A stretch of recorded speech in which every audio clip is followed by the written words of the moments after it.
Un atelier sur le bien fondé de la médiation de l'assurance a réuni le médiateur de l'assurance et les associations des sociétés d'assurance de Côte d'Ivoire. Les acteurs et partenaires de la grande chaîne des transports du commerce international étaient en séminaire sur les Incothèmes 2020 à la maison du patronat ivoirien. Et puis, renforcement de capacité des étudiants du CREMPOL sur la logistique à l'ARSTM.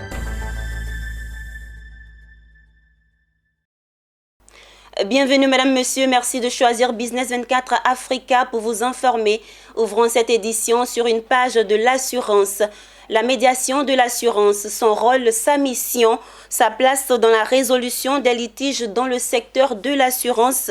Tel était le thème de l'atelier qui a réuni ce mercredi 29 septembre le médiateur de l'assurance et les associations des consommateurs. Tenu à la Maison de l'assurance de Côte d'Ivoire, cet atelier vise à informer et sensibiliser les dirigeants des associations de consommateurs sur le bien fondé de la médiation de l'assurance. Issa Badini et Lignon Gilbert. Après un sinistre, les assurés avaient très souvent trois alternatives: les tribunaux, les coups de poing et l'abandon le plus souvent. Avec la médiation de l'assurance, c'est une autre fenêtre qui s'offre aux usagers des services d'assurance. Montrer cet autre outil de conciliation entre assureurs et assurés, c'est tout l'intérêt de l'atelier d'information et de sensibilisation de ce jour, initié par la médiation de l'assurance au profit des dirigeants des fédérations des associations de consommateurs.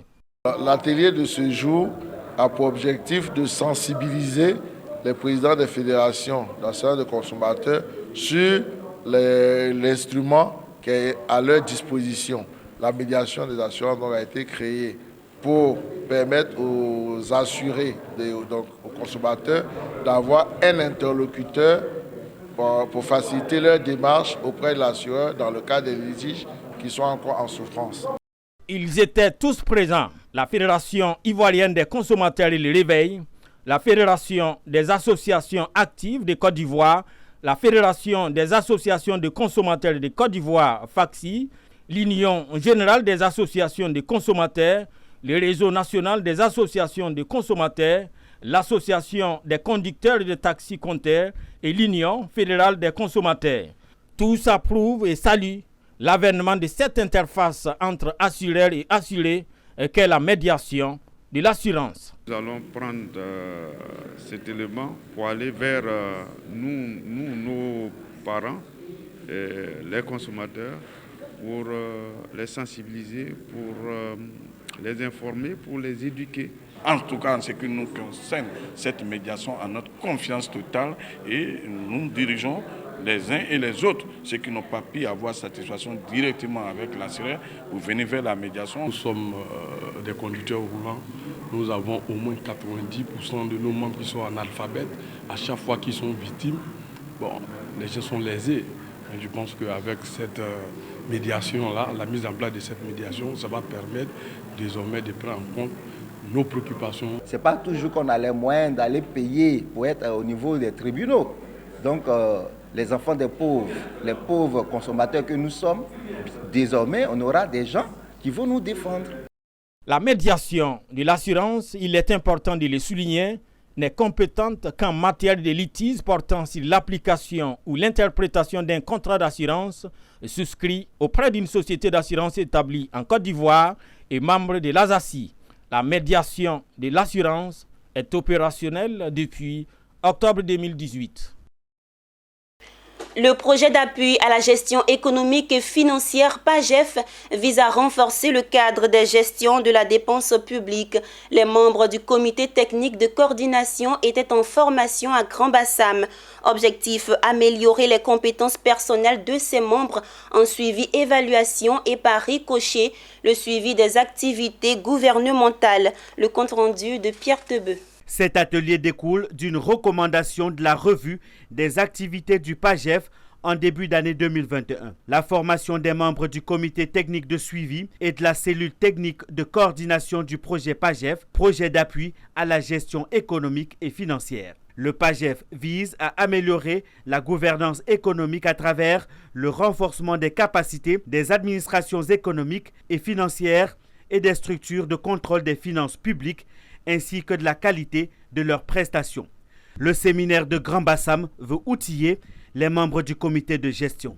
Occasion d'avoir des échanges avec les parties prenantes sur les difficultés rencontrées dans le cadre justement du suivi interne des activités au niveau des bénéficiaires et les moyens d'y remédier. L'enjeu, c'est de pouvoir outiller tous les membres qui sont nos points focaux dans les structures bénéficiaires, de pouvoir les outiller en technique de suivi et évaluation pour leur permettre de pouvoir évaluer l'impact de l'ensemble des contributions du PAGEF au niveau de leurs structures bénéficiaires. Vous savez, désormais, dans le cadre de la bonne gouvernance, on demande beaucoup plus de redevabilité et cela exige que l'ensemble des accompagnements effectués, qu'on puisse en évaluer effectivement l'impact. Non seulement sur la structure bénéficiaire pour savoir si désormais ils arrivent à mieux travailler, et également sur les populations qui sont les derniers bénéficiaires en dernier ressort. Le projet d'appui à la gestion économique et financière PAGEF est un appui projet de la Banque africaine de développement. Le PAGEF devra permettre d'une part d'optimiser la mobilisation et l'allocation des ressources budgétaires et de l'autre le renforcement du cadre de gestion de la dépense publique. Poursuivons cette édition avec une information sur le commerce international. Les acteurs et les partenaires de la grande chaîne des transports du commerce international étaient en séminaire de formation sur les Incoterms 2020 à la Maison du patronat ivoirien. Cette formation de mise à niveau sur les réglementations en matière d'échanges internationaux a été organisée par l'Office ivoirien des chargeurs et l'Organisation de célérité des opérations douanières. Walter Kofi et Tima Traoré. Les acteurs et partenaires de la grande chaîne de transport et du commerce international étaient réunis pour s'instruire sur les thèmes internationaux de commerce dénommés Incoterms. Un terme qui définit les droits et devoirs des participants aux échanges internationaux. Révisé en janvier 2020, la mise à jour de sa réglementation appelée Incoterms 2020 ont nécessité une meilleure appropriation de la part des acteurs, d'où la tenue de ces séminaires de formation. La rencontre a été marquée par la présence du ministre du Commerce et de l'Industrie de Côte d'Ivoire, Souleymane Diarra-Souba, qui a félicité l'Office ivoirien des chargeurs, OIC, et ses collaborateurs pour la tenue de cet atelier de renforcement de capacités. Donc il est important que les banques puissent continuer en tout cas sur la maîtrise des Incoterms, de conseiller en fait les différents opérateurs économiques pour que l'opérateur économique en tout cas puisse signer le meilleur contrat commercial. Et il est important que le secteur privé, je veux dire comme l'OIC est en train de le faire, puisse mener en tout cas ces sessions-là qui sont profitables, qui donnent en fait les instruments et les outils aux opérateurs économiques ivoiriens de pouvoir compétir à l'international. Eyssauf Doumbia, directeur général de l'OIC, a invité les acteurs de la chaîne logistique nationale et internationale à s'approprier les Incoterms 2020 afin d'éviter des mésententes qui pourraient subvenir lors des contrats pour cause des méconnaissances des nouvelles réglementations 2020. Vous conviendrez avec moi que les Incoterms, la maîtrise des Incoterms 2020, sinon globalement la maîtrise des Incoterms par les chargeurs est importante, en ce sens que la non-maîtrise des Incoterms peut entraîner entre le vendeur et l'acheteur un certain nombre de malentendus qui peuvent avoir pour conséquence une augmentation des coûts, mais également qui peut entraîner des contentieux si ces Incoterms ne sont pas maîtrisés. Il est vraiment important dans la mesure où si chaque 10 ans ces Incoterms-là sont changés et qu'aujourd'hui on passe aux Incoterms de 2020, donc c'est important de savoir donc quelles sont les différentes mutations qu'il y a pu y avoir au niveau des Incoterms, quelles sont les responsabilités ou bien les devoirs des différentes parties sur ces Incoterms-là, afin de pouvoir les maîtriser dans les transactions internationales que nous avons. Rappelons que ce séminaire de renforcement des capacités sur les Incoterms est l'un des premiers du genre dans le secteur des échanges internationaux. Il résulte d'une initiative commune entre l'Office ivoirien des chargeurs OIC et l'Organisation de célérité des opérations douanières OCOD avec l'appui de la Chambre du commerce international de Paris. Intéressons-nous à la santé animale. Ils avaient pour mission d'analyser et valider 2 règlements régionaux et 5 documents stratégiques proposés par le CRSA, Centre régional de la santé animale, et c'est désormais chose faite. Après 2 jours de tractation à Abidjan, en terre ivoirienne, les ministres en charge de l'élevage de la CEDEAO ont présenté les conclusions face à la presse. Lesquelles conclusions lues par le commissaire en charge de l'agriculture, de l'environnement et des ressources en eau de la CEDEAO. Issa Badini et Richard Akeke nous font le point. Démarré le lundi 27 septembre à Abidjan, la réunion ministérielle de haut niveau du comité technique spécialisé de l'alimentation et de l'agriculture de la CEDEAO a pris fin le mardi 28 septembre par une conférence de presse. Face aux hommes des médias, les ministres en charge de l'élevage de la CEDEAO ont livré le contenu de leurs travaux qui étaient l'analyse et la validation des 2 règlements régionaux et 5 documents stratégiques proposés par le CRSA, Centre régional de la santé animale. Les ministres ont procédé à l'examen des documents soumis et ont formulé des amendements aux 10 documents qui seront pris en compte. Ils ont ensuite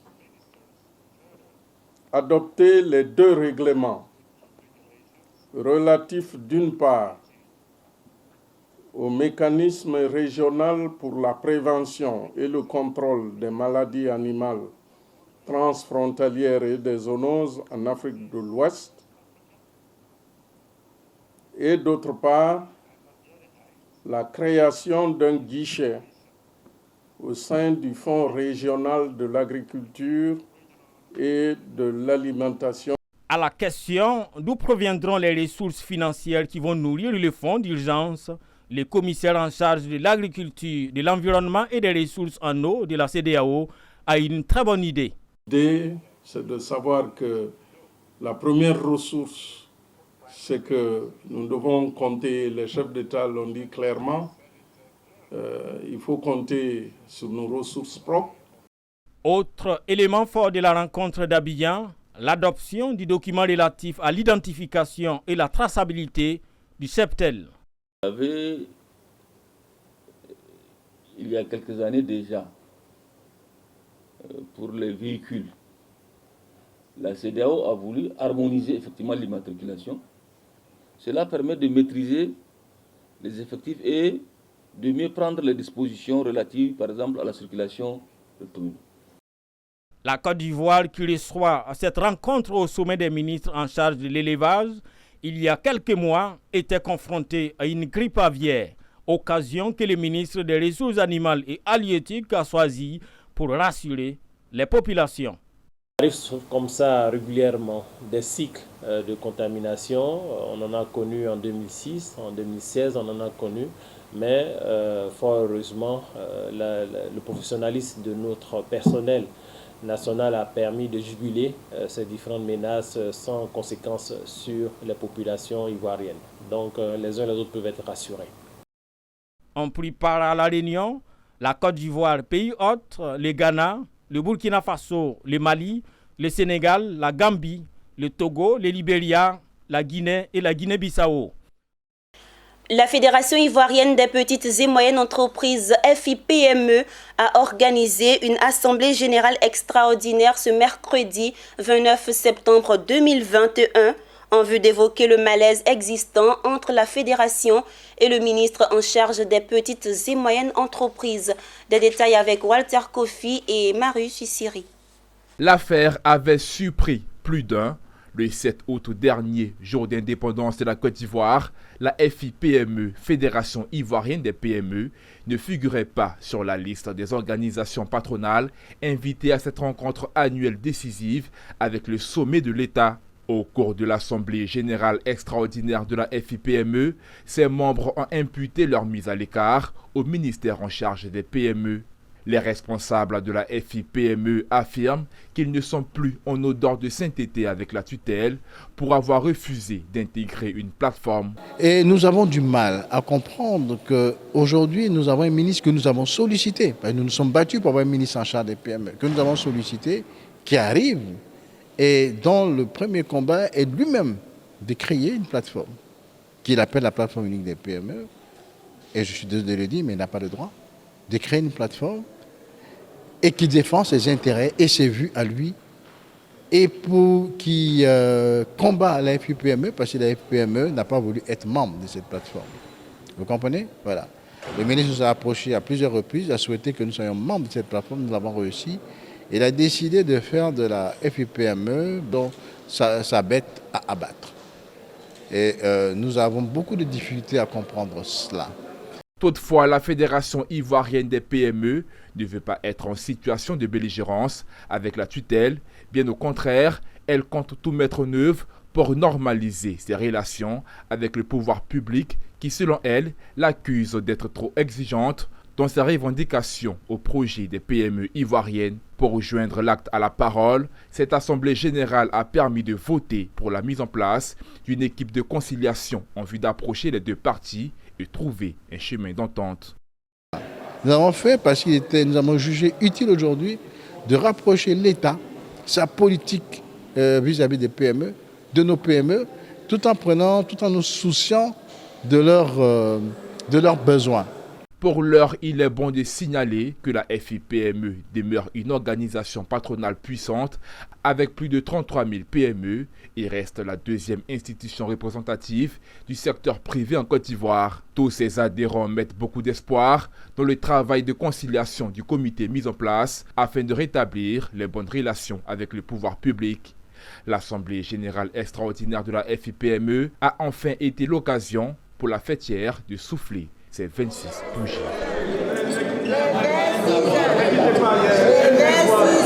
Rompre le silence sur les avortements sécurisés en Côte d'Ivoire, c'était le thème d'une rencontre tenue à Abidjan, organisée par le Centre Audace, Organisation pour le développement de l'avortement sécurisé. L'objectif était de faire connaître la vision et la mission du Centre Audace aux acteurs de son réseau, mais aussi de présenter les stratégies et les approches de mise en œuvre de ces activités. Le compte rendu avec Pierre Tebeu et Ismaël Doza. En Côte d'Ivoire, le taux de mortalité maternelle est de 614 décès pour 100 000 naissances vivantes, dont une part, 18%, relève des complications de l'avortement clandestin.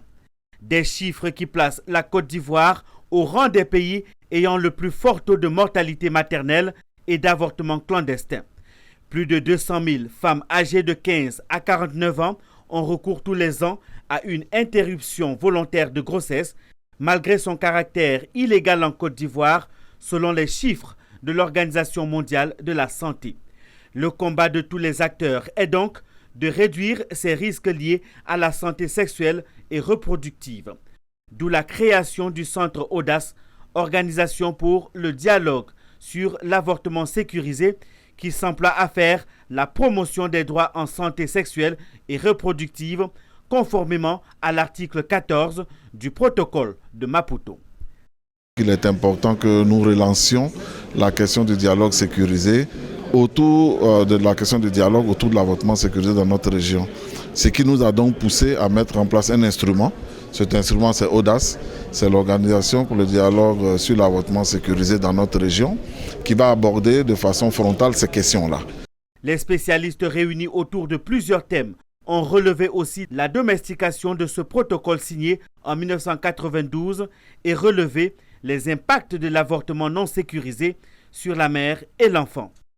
Il y a l'article 14 de cette charte qui parle de la santé de la mère et de l'enfant et notamment le droit à la santé sexuelle et de la reproduction et qui fait pratiquement injonction à tous les États l'ayant ratifié de prendre des lois sur la santé, la santé sexuelle et de la reproduction. À ce jour, la Côte d'Ivoire ne s'est pas encore dotée de cette loi et c'est un indicateur que nous ne réussissons pas à renseigner et c'est dommage. Les chiffres sont parlants. La Société de gynécologie et d'obstétrique de Côte d'Ivoire, à travers son vice-président, les a présentés et la question demeure préoccupante. Quand on prend les chiffres, généralement, on parle de 200 000 cas d'avortement par an, 200 000 à 300 000 cas d'avortement par an. Et les complications, je vous ai dit, les avortements occupent le deuxième rang après les hémorragies du postpartum, occupent une place importante dans la mortalité maternelle, les causes de décès. Donc c'est important. La plupart des pays ont déjà ratifié le protocole, d'autres traînent encore les pas comme la Côte d'Ivoire. Ils ne parviennent pas aussi à domestiquer le protocole de Maputo qui pourrait donner les chances aux jeunes filles qui décèdent en pratiquant l'avortement clandestin. La population ivoirienne augmente et cette augmentation pose le problème de l'approvisionnement des villes, du stockage des denrées alimentaires et des biens de consommation, d'où l'importance de la logistique dans la chaîne de valeur maritime. Sur ce sujet, les étudiants de la 32e promotion Crempol ont vu leur capacité renforcée. C'était ce mardi 28 septembre 2021 à l'Académie régionale des sciences et techniques de la mer à Yopougon. Philippe Zabo et Lignon Gilbert. Ces étudiants sont tous issus de la 32e promotion de l'Académie régionale des sciences et techniques de la mer, précisément du Centre de recherche maritime portuaire et logistique Crempol. Ce mardi, ils voient leur capacité renforcée sur un pan important de la chaîne de valeur du secteur maritime et portuaire, les enjeux de la logistique pour une ville comme Abidjan, une mégalopole de 6 millions d'habitants. Il s'est agi de montrer la différence qu'il y a entre une plateforme et un entrepôt, son positionnement stratégique, les différents corps de métier qui travaillent sur une plateforme, l'opportunité qu'offrent les plateformes logistiques aux étudiants. Alors une plateforme logistique, c'est à la fois un entrepôt qui offre aussi des prestations de services, c'est-à-dire qui va recevoir les marchandises en provenance de différents fournisseurs pour pouvoir alimenter des supermarchés, hypermarchés et des grands centres commerciaux. C'est-à-dire que quand vous allez faire vos courses et que vous allez remplir votre caddie, et bien, tous les produits qui sont là sont passés par cette plateforme, ont été enregistrés, stockés, préparés et conditionnés pour pouvoir arriver dans le magasin en temps et en heure, à la bonne qualité, au bon prix et à la bonne date de péremption. C'est un métier nouveau en fait en Afrique. Comme il a dit qu'il y a un métier nouveau dans notre pays, il faut savoir aussi que la Côte d'Ivoire est la première économie de l'UEMOA et certainement même la deuxième économie de la CEDEAO. Donc c'est un pays important qui est en plein développement et en plein investissement au niveau des infrastructures, au niveau des emplois, etc. Et donc, par rapport à cela, il y a une grande classe moyenne qui est en train de se créer. Donc, il y a beaucoup plus de consommation. Et qui dit consommation dit exigence des consommateurs. Et donc, c'est pour cela que nous avons choisi ce thème. Et surtout que une partie de nos élèves font de la logistique, tous ceux qui sont de l'École supérieure de transport maritime. Cette rencontre de renforcement de capacité s'est déroulée en prélude à la sortie de la 32e promotion de l'Académie régionale des sciences et techniques de la mer. Sa sortie est prévue pour ce jeudi 30 septembre 2021.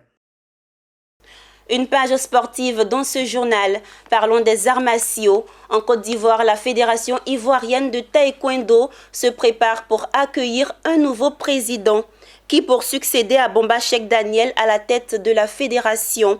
Ce mardi, Maître Apollos Lelou Johnson a déposé sa candidature et dit sa volonté de maintenir le rayonnement de la fédération. Philippe Zabo et Ismaël Doza. À la tête de la Fédération ivoirienne de taekwondo, Maître Apollos Lelou Johnson veut succéder à Bomba Cheikh Daniel. Il était ce lundi dans les locaux de la Fédération ivoirienne de taekwondo pour le dépôt officiel de son dossier à la candidature du poste de président de la Fédération ivoirienne de taekwondo, en abrégé FITKD. Avec lui, ses partisans. Très actif sur le terrain en tant que pratiquant et dirigeant, beaucoup voient en lui l'homme qui saura maintenir le rayonnement du taekwondo et réussir davantage les encadrements pour que la discipline soit toujours une référence, aussi bien au niveau sous-régional, régional qu'international. J'ai fait partie de la Fédération ivoirienne de taekwondo. Disons, je fais partie de la Fédération ivoirienne de taekwondo.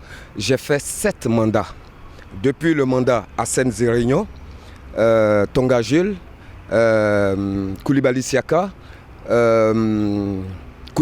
encore, Yao Touré, Bambachek Daniel et Bambachek Daniel. Et candidat à la candidature de la présidence ivoirienne de taekwondo. Donc, je voudrais bien, à travers vos micros, remercier tout le monde et leur dire que je suis dans la lutte pour la jeunesse ivoirienne. Très bien.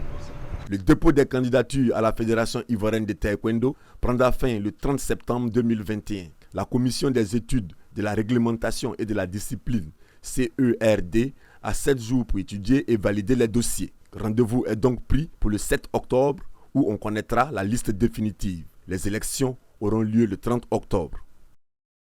Restons toujours dans les arts martiaux et intéressons-nous à présent au Wado Rio, un karaté différent, plus souple, plus fluide, qui se veut l'école de la voie de la paix. À Abidjan, le samedi dernier, les maîtres et les disciples de cet art martial ont répondu à l'appel du président du Wado Rio Academy. À l'ordre du jour de cette mise à jour annuelle, les préparatifs de la création d'une confédération prévue à Yamoussoukro. Occasion également d'inciter tous les sportifs à la vaccination contre la Covid-19, comme le recommande le ministre des Sports, Philippe Zabo et Lignon Gilbert. Yopougon, école Rodin. Ce week-end, les maîtres de salle du Wado Rio sont en formation.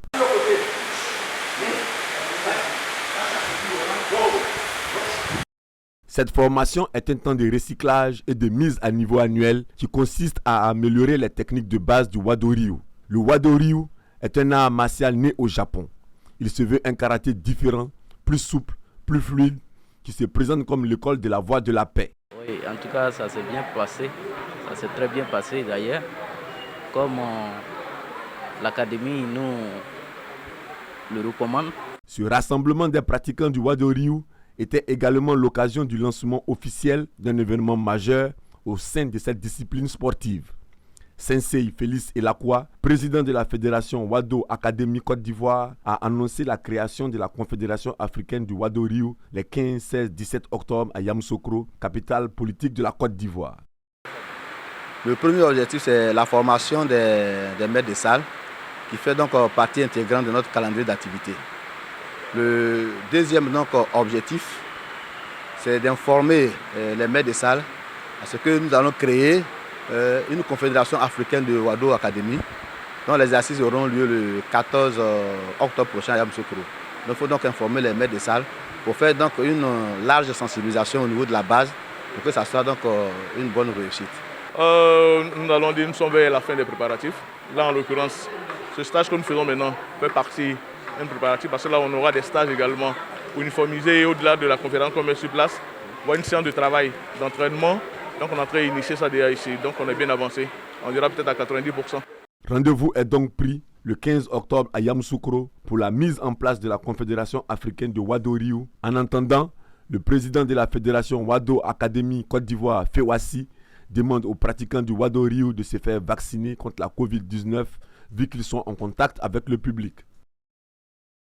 Rendons-nous à Yamoussoukro, dans la capitale politique de Côte d'Ivoire. L'institution Le Médiateur de la République, en collaboration avec la Fondation Félix Houphouët-Boigny pour la recherche de la paix et le Programme des Nations Unies pour le développement, est en atelier de renforcement de capacité des médiateurs délégués, assistants et chargés d'instruction.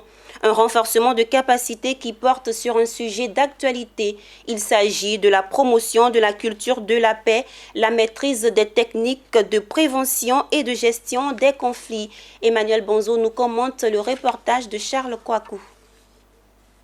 Le médiateur de la République de Côte d'Ivoire, Adama Tounkara, a tenu à marquer sa présence à cet atelier de renforcement des capacités des médiateurs délégués, assistants et chargés d'instruction. L'institution, on le sait, a réussi sa proximité dans le pays en s'y installant. Dans le but de mieux exercer ses missions et se rapprocher davantage des populations, Le médiateur de la République a décidé de mettre en place des délégations de l'institution dans les différentes régions du pays pour accueillir les personnes confrontées à un problème administratif. L'atelier de Yamoussoukro vise donc à mieux outiller ses représentants sur le terrain, notamment en ce qui concerne la promotion de la culture de la paix, la maîtrise des techniques de prévention et de gestion des conflits.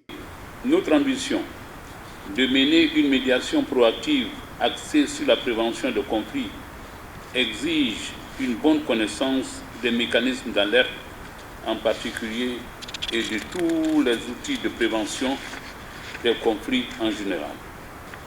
L'éducation aux valeurs de la culture de la paix sont arrimées à un certain nombre de définitions ou un certain nombre de thématiques, parmi lesquelles nous avons entre autres les droits de l'homme, le cadre des droits de l'homme, ensuite la mobilisation communautaire, et il y a aussi comment arriver à alerter de façon précoce de telles choses qu'on n'attend pas qu'il y ait des problèmes pour que le médiateur délégué puisse aller en action, et comment communiquer pour changer de comportement. À travers cet atelier, nous nous sentons très intéressés en tant que médiateur délégué parce qu'il s'agit pour nous de nous familiariser, de renforcer nos capacités en matière de techniques de médiation. Le médiateur de la République ne fait pas cavalier seul dans la formation de ses agents. Il est soutenu par le PNUD et la Fondation Félix Houphouët-Boigny pour la recherche de la paix. Prennent part à la formation 42 médiateurs délégués, assistants et chargés d'instruction. Ouvert le mercredi, l'atelier referme ses portes ce jeudi. C'est la fin de ce journal. Merci de votre fidélité. Les programmes se poursuivent sur Business 24 Africa.